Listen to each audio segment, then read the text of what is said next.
I welcome you all again in my 3ds Max video lecture series of part second.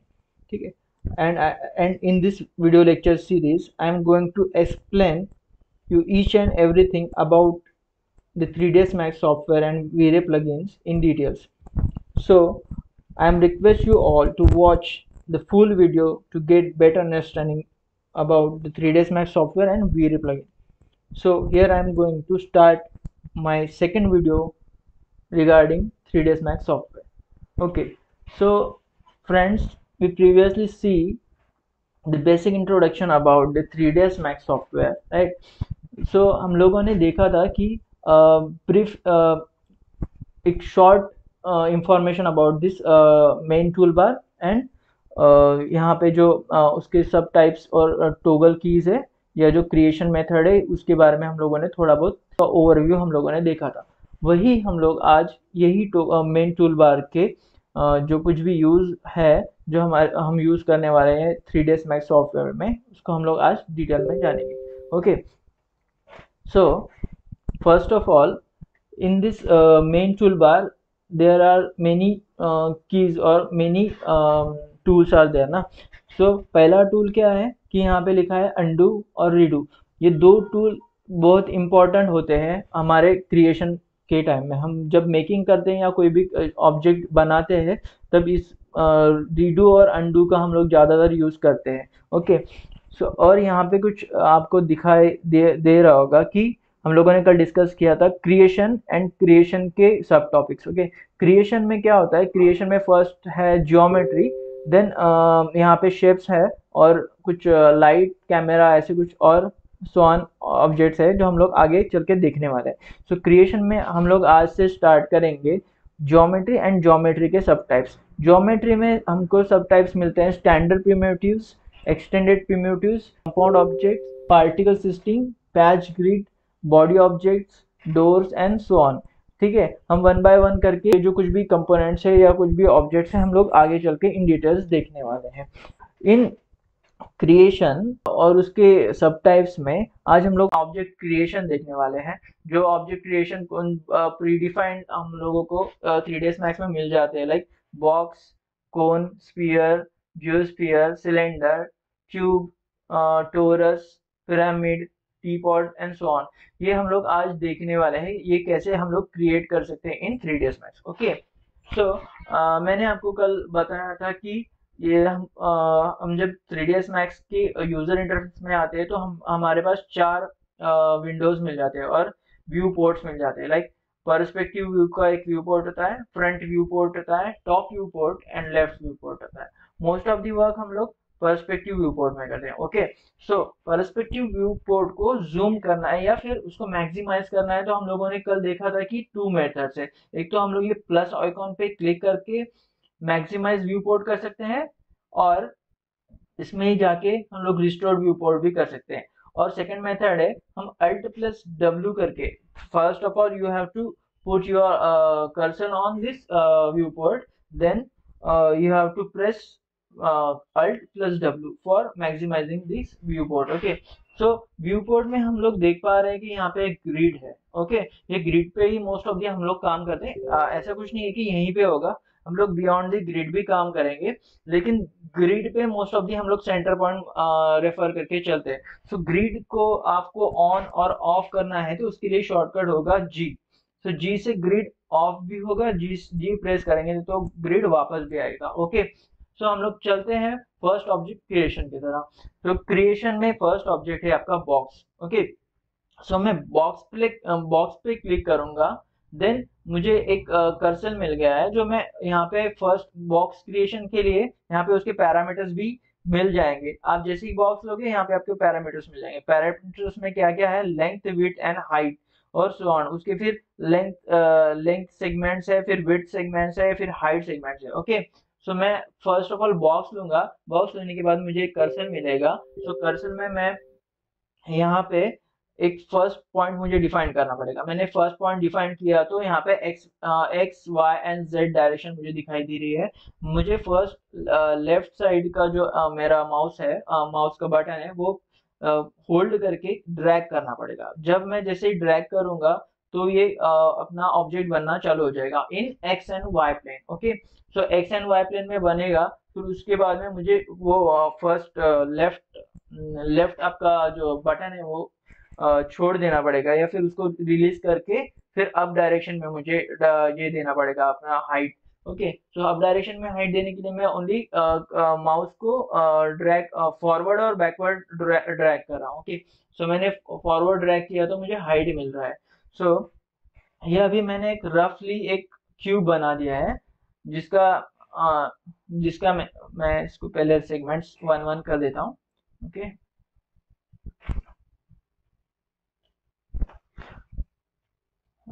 सो ये pre defined अभी object था हमारे पास box, उसको मैंने अभी बनाया है, क्रिएट किया है। ओके, और उसके सेगमेंट्स मैंने वन वन रखा है। ओके, अभी प्री डिफाइंस में आप जाओगे देखोगे तो यहाँ पे आपका पैरामीटर 0 0 0 दिखा रहा है, लेकिन आपको अगर इसके रियल पैरामीटर्स देखना है तो आपको यहाँ पे जाना होगा मॉडिफिकेशन टैब में। तो मॉडिफिकेशन टैब में आप जैसे ही जाते हो तो यहाँ पे आपको उसके पैरामीटर शो होने लगेंगे। पैरामीटर्स क्या क्या है? लेंथ के पैरामीटर्स है 85.21 1 to 1। ओके, एंड विड्थ है 105.781 एंड देन हाइट है 69.022। ओके, सो मुझे एक परफेक्टली स्क्वायर और परफेक्टली क्यूब चाहिए। सो परफेक्ट क्यूब चाहिए तो मुझे उसके तीनों डायमेंशन सेम चाहिए होंगे। सो मैं यहाँ पे मेरे हिसाब से डायमेंशन डाल देता हूँ। जैसे लेंथ में मैं डालूंगा 50, एंटर। उसके बाद में विड्थ में डालूंगा 50, एंटर। देन उसके बाद में हाइट भी इसका मैं डिफाइन करूंगा 50, एंटर। ओके, अभी यहाँ पे सेगमेंट्स में मैंने एक एक एक करके वन वन वन सेगमेंट दिया था जो बाय डिफॉल्ट होता है आपका। सो मैंने प्रीवियसली इस पे वर्क किया था, इसलिए वो उतना सेगमेंट आ गया था। ओके, अगर मुझे इसके सेगमेंट्स इंक्रीज करना है, सेगमेंट्स इंक्रीज करने का मतलब होता है कि आप उसको और स्मूथनेस दे रहे हो, वो ऑब्जेक्ट को आप स्मूथनेस दोगे। जितना आपके सेगमेंट्स बढ़ेंगे उतना वर्क अच्छा दिखेगा। या फिर कई बार क्या होता है, सेगमेंट्स बढ़ जाने की वजह से आपको उसका शेप आप अच्छी तरह देख पाते हो या परफेक्टली देख पाते हो। ओके, सो यहाँ पे मैं सेगमेंट्स में इंक्रीज करूंगा। यहाँ पे मैं समझो मेरा लेंथ सेगमेंट दे दूंगा 10, विड्थ सेगमेंट दे दूंगा 10 एंड हाइट सेगमेंट भी मैं दूंगा 10। तो इन दिस वे हमारा क्यूब जो है वो परफेक्टली 10 10 10 में डिवाइड हो चुका है। ओके, सो अभी मेरा इसमें क्या है कि ये जो हमारा एज एज फेस दिख रहा है ये ऑन है। अगर मैं इसको बाय डिफॉल्ट रखूँ, बाय डिफॉल्ट शेडिंग, तो यहाँ पे ये बाय डिफॉल्ट रहेगा। एज को मैं हटा दूं तो ये बाय डिफॉल्ट जैसे है वैसे ही बन जाएगा जो हमारे पास बाय डिफॉल्ट शेडिंग था, डिफॉल्ट शेडिंग। ओके, अगर मैं इसको वायर फ्रेम करूँ, वायर फ्रेम, तो ये वायर फ्रेम में दिखेगा। आप यहाँ से पूरा कुछ भी चेंज कर सकते, जैसे डिफॉल्ट शेडिंग है, फेस्ड है, उसके बाद में बाउंडिंग बॉक्स है, उसके बाद में फ्लैट कलर है, उसके बाद में क्ले है। हम लोग ऐसे उसका व्यू मोड चेंज कर सकते हैं। फिर उसके बाद में मॉडल एसेट है, उसके बाद में यहाँ पे स्टाइल स्टाइल जैसे ग्राफाइट है। हम लोग इसके क्या बोल सकते हैं, व्यू को हम लोग ऐसे मैनेज कर सकते हैं। हमको किस टाइप में वर्क करना है। जैसे ग्राफाइट में ये ऐसे दिखेगा उसका प्रीव्यू। उसके बाद में कलर पेंसिल होगा तो ये ऐसे दिखेगा। आपकी मर्जी, आप जैसे वर्क करना चाहते हैं आप वैसे ले सकते हैं। इंक में ऐसे दिखेगा, उसके बाद में एक्रेलिक ऐसे दिखेगा। लाइक, सो मैं प्रेफर करता हूँ कि डिफॉल्ट शेडिंग ही रहने दूँ। ओके, और मुझे इसका एज फेस चालू ऑन करना है तो मैं F4 प्रेस करूंगा तो मुझे एजेस मिल जाएंगे। ओके, देन अभी ये जो ऑब्जेक्ट है मुझे कहीं तो मुझे सिलेक्शन मेथड में मैं यहाँ पे सिलेक्शन मेथड दो टाइप के होते हैं। एक होता है रेक्टेंगुलर सिलेक्शन मेथड और उसके मल्टीपल सिलेक्शन मेथड होते हैं। मोस्ट ऑफ दी हम लोग रेक्टेंगुलर का यूज करते हैं। सिलेक्शन क्या होता है कि कोई भी ऑब्जेक्ट को हमको सिलेक्ट करना है डिलीट करने के लिए या मूव करने के लिए, तो हम ऐसे सिलेक्ट करेंगे। तो उसको सिलेक्शन हमारे पास मोस्ट ऑफ दी 4 या 5 टाइप के सिलेक्शन है। अभी हम लोग देखेंगे सिलेक्शन कितने टाइप के हैं। टूल्स में जाएंगे, टूल्स में जाने के बाद यहाँ पे एडिट, हाँ सॉरी, एडिट में जाएंगे। एडिट में जाने के बाद में यहाँ पे सिलेक्शन रीजन करके एक ऑप्शन है। सिलेक्शन रीजन में हमारे पास रेक्टेंगुलर रीजन है, सर्कुलर रीजन है, फेंस रीजन है, लेसो रीजन है और पेंट सिलेक्शन रीजन है। तो इतने टाइप के हमारे पास सिलेक्शन है। हम लोगों ने अभी अभी कौन सा देखा है, सिलेक्शन होता है हमारे पास अभी रेक्टेंगुलर। अगर मेरे पास मल्टीपल ऑब्जेक्ट्स है, लाइक मैं बॉक्स ले चुका हूँ, मैं अभी कोन लूंगा, ठीक है। सो कोन लूंगा। तो कोन को डिफाइन, कोन को आप कैसे तैयार करोगे, आप बनाओगे कैसे, क्रिएट कैसे करोगे? First of all you have to put one point and drag it outside, ठीक है। फिर आपको कुछ हाइट देनी पड़ेगी। फिर हाइट से आपको कोन बनाने के लिए हाइट या तो फिर अप कर सकते हैं या तो फिर डाउन करके या फिर ड्रैग डाउन करके आप उसका कोन शेप तैयार कर सकते हैं। ओके, इस तरह से हम लोग कोन बना सकते हैं, लाइक। फिर उसके बाद में यहाँ पे है कुछ स्पीयर। स्पीयर हम लोग कुछ ऐड करेंगे, जियोस्फीयर, ओके। फिर उसके बाद में सिलेंडर। सिलेंडर के लिए आपको आउटर डायमीटर देना पड़ेगा, फिर उसकी हाइट देनी पड़ेगी, तो सिलेंडर बन जाएगा ऐसे। फिर उसके बाद में ट्यूब।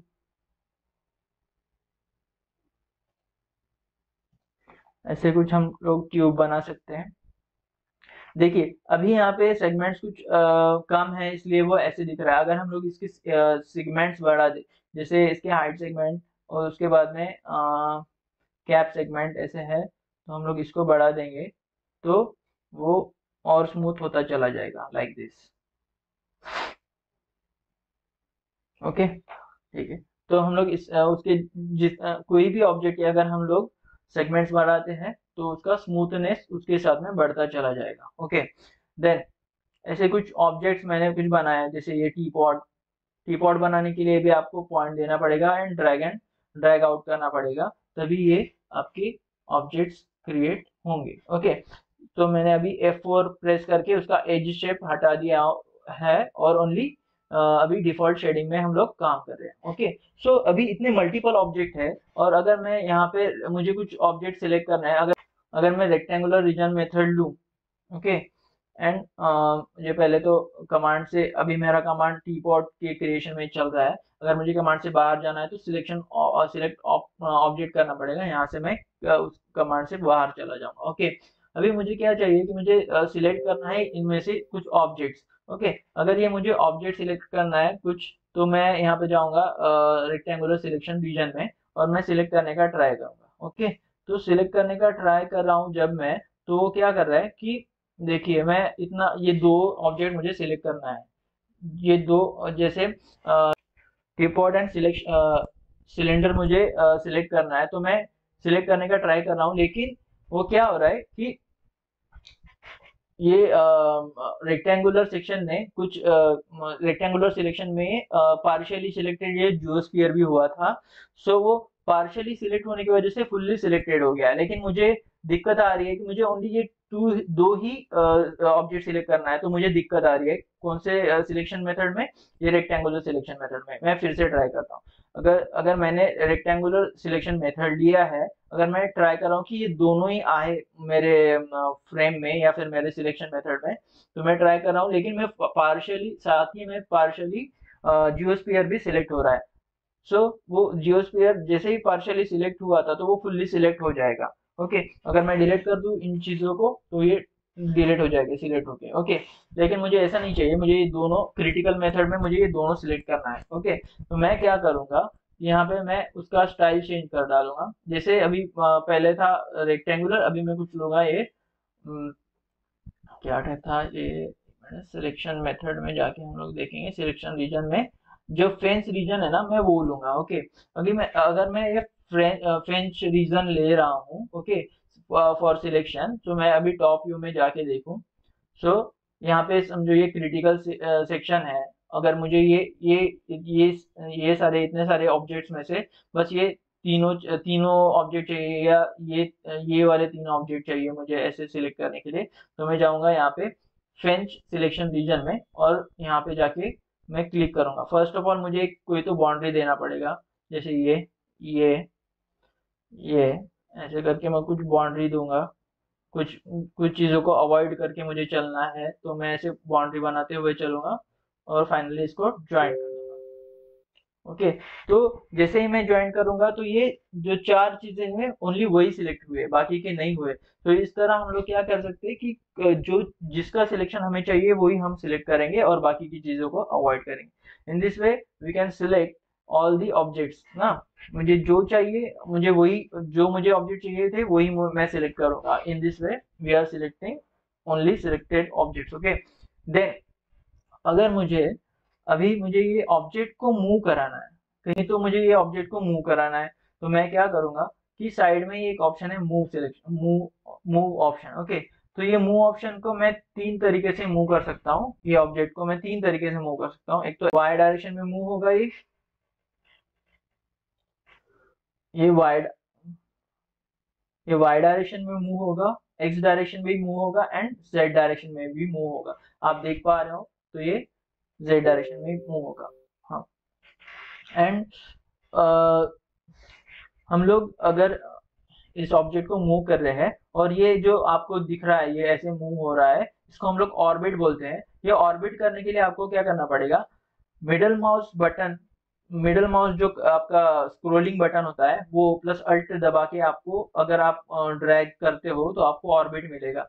अगर आप ओनली लेफ्ट साइड का मिडल, लेफ्ट साइड का अगर आप, सॉरी, मिडल मिडल अगर आप स्क्रोलर आप प्रेस करते हो, ओनली प्रेस करके आप स्क्रोल करते हो, तो ओनली वो पैन का यूज करेगा। तो हम लोग मिडल माउस बटन को दो तरीके से यूज कर सकते हैं। एक तो पैन की तरह यूज कर सकते हैं, उसको ओनली प्रेस करके अगर ड्रैग ड्रैग करेंगे तो वो ओनली पैन होगा। ओके, और उसी को मिडल माउस स्क्रोलर को अगर हम लोग रिवर्स फॉरवर्ड करते हैं, फॉरवर्ड की तरह मूव करते हैं तो जूम इन होगा, एंड बैकवर्ड करेंगे तो वो जूम आउट होगा। इस तरह से हम लोग मिडल माउस बटन के, मिडल माउस स्क्रोलर है उसका यूज कर सकते हैं। लाइक हम लोग जूम इन कर सकते हैं, जूम आउट कर सकते हैं, और पैन कर सकते हैं एंड ऑर्बिट भी कर सकते हैं। ऑर्बिट करने के लिए आपको अल्ट के साथ में मिडल माउस बटन प्रेस करना पड़ेगा। पैन के लिए आपको ओनली मिडल माउस बटन करके स्क्रॉल करना पड़ेगा, आजू बाजू स्क्रॉल करना पड़ेगा। एंड आपको जूम इन जूम आउट के लिए मिडल माउस का जो स्क्रोलर है उसको आपको रिवर्स फॉरवर्ड करना पड़ेगा।